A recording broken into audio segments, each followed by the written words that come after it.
Hello दोस्तों, मैं आपको राजस्थान की प्रमुख नदियों के 10 मोस्ट क्वेश्चन बता रहा हूँ। दोस्तों, यह परीक्षा की दृष्टि से अति महत्वपूर्ण प्रश्न है। दोस्तों, आज का पहला प्रश्न है, आयड़ नदी उदयपुर झील के बाद किस नदी के नाम से जाना जाता है? दोस्तों, आयड़ नदी उदयपुर झील के बाद किस नदी के नाम से जाना जाता है? दोस्तों, ए नंबर ऑप्शन है साबरमती, बी नंबर ऑप्शन है माही, सी नंबर ऑप्शन है बनास और डी नंबर ऑप्शन है बेड़च। दोस्तों, इसमें कौन सा सही है? डी ऑप्शन है वो एकदम करेक्ट है।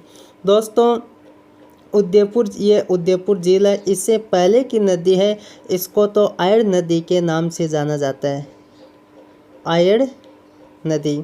और इसके बाद की नदी है, इनको बेड़च नदी के नाम से जाना जाता है। दोस्तों, आयड़ नदी उदयपुर झील के बाद किस नदी के नाम से जानी जाती है? दोस्तों, डी ऑप्शन है बेड़च नदी के नाम से जानी जाती है। दोस्तों, 1 नंबर क्वेश्चन के बाद में है अगला 2 नंबर क्वेश्चन। दोस्तों, 2 नंबर क्वेश्चन है, निम्न में से सम्मिलित नहीं है। दोस्तों, निम्न में से सुमेलित नहीं है। ए नंबर है पश्चिम बनास खमनोर की पहाड़ियों से निकलती है। बेड़स नदी गोगुंदा की पहाड़ियों से। सी ऑप्शन है सोम नदी बिच्छा मेड़ा की पहाड़ियों से और डी है कांथली नदी खंडेला की पहाड़ियों से। दोस्तों, इनमें से कौन सा है वो करेक्ट है? सुमेलित नहीं है, एकदम सही नहीं है। पश्चिम बनास है वो खमनोर की पहाड़ियों से नहीं है। दोस्तों, बनास नदी खमनोर की पहाड़ियों से, लेकिन पश्चिम बनास है वो खमनोर की पहाड़ियों से नहीं है। ये ऑप्शन एकदम ये ऑप्शन ए नंबर ऑप्शन है वो एकदम करेक्ट है। सुमेलित कौन सा नहीं है? दोस्तों, पश्चिम बनास है वो खमनोर की पहाड़ियों से नहीं निकलती है, ये एकदम सही है। दोस्तों, 2 नंबर क्वेश्चन के बाद में है अगला 3 नंबर क्वेश्चन। तोरावट किस नदी के बाहु क्षेत्र को कहा जाता है? दोस्तों, तोरावटी किस नदी के बाहु क्षेत्र को कहा जाता है? दोस्तों, ए नंबर ऑप्शन है गगर नदी, बी नंबर ऑप्शन है कांथली नदी, सी नंबर ऑप्शन है बनास और डी नंबर है माहिन नदी। दोस्तों, इनमें से कौन सा करेक्ट है? कांथली नदी है, बी ऑप्शन है वो एकदम करेक्ट है। कौन सा है दोस्तों? कांथली। दोस्तों, तोरावटी किस नदी के बाहु क्षेत्र को कहा जाता है? बी ऑप्शन कांथली नदी को कहा जाता है। दोस्तों, 3 नंबर क्वेश्चन के बाद में है अगला 4 नंबर क्वेश्चन। वह नदी जिसमें बाढ़ आने पर इसका पानी पाकिस्तान तक चला जाता है। दोस्तों, वह कौन सी नदी है जिसे बाढ़ आने पर इसका पानी पाकिस्तान तक चला जाता है? दोस्तों, ए नंबर ऑप्शन है लूनी नदी, बी नंबर ऑप्शन है कांथली नदी, सी नंबर है गग्गर और डी नंबर है चंबल। तो दोस्तों, इनमें से कौन सा ऑप्शन है? सी ऑप्शन है वो एकदम करेक्ट है, गग्गर। गग्गर नदी का पानी पाकिस्तान तक चला जाता है। दोस्तों, गग्गर नदी को पाकिस्तान में किस नाम से जाना जाता है? दोस्तों, हकरा के नाम से। पाकिस्तान में गग्गर नदी को हकरा के नाम से जाना जाता है। दोस्तों, गग्गर नदी के पाट को क्या कहते हैं? नाली कहते हैं। गग्गर नदी के पाट को क्या कहते हैं? नाली कहते हैं। पाट को क्या कहते हैं? पाट को। गग्गर नदी के पाट को नाली कहते हैं। दोस्तों, वह नदी जिससे में बाढ़ आने पर इसका पानी पाकिस्तान तक चला जाता है। दोस्तों, सी ऑप्शन है गग्गर नदी। गग्गर नदी पाकिस्तान में किस नाम से जाना जाता है? हकरा नाम से जानी जाती है।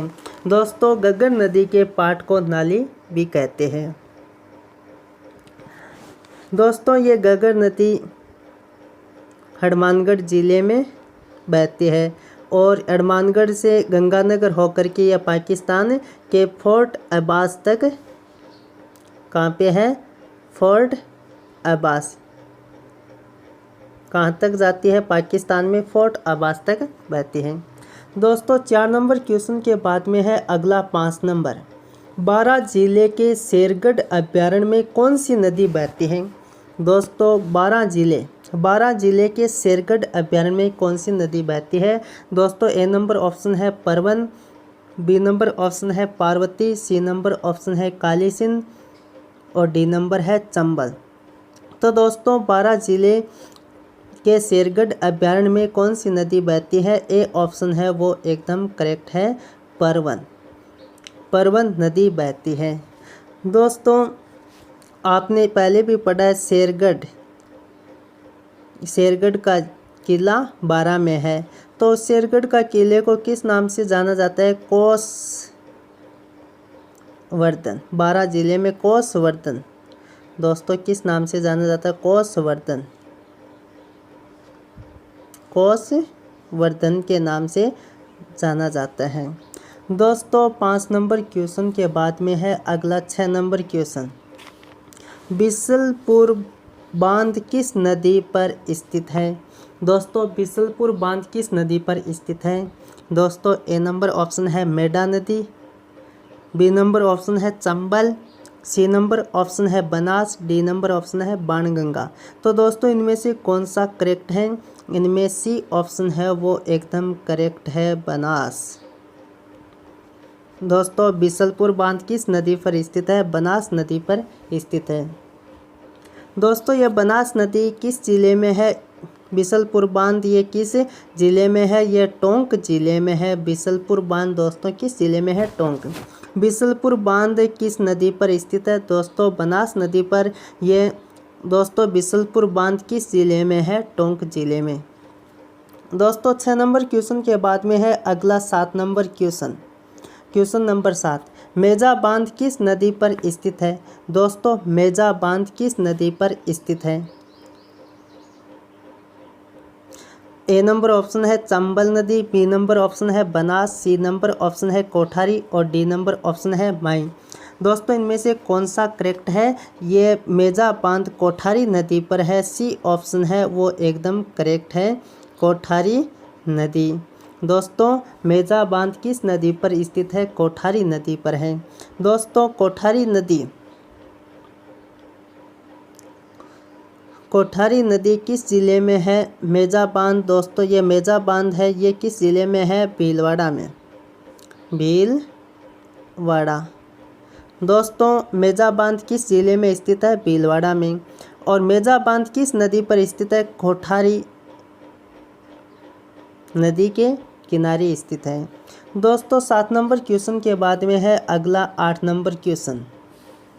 8 नंबर क्वेश्चन है रामेश्वर घाट त्रिवेणी संगम की नदियां हैं।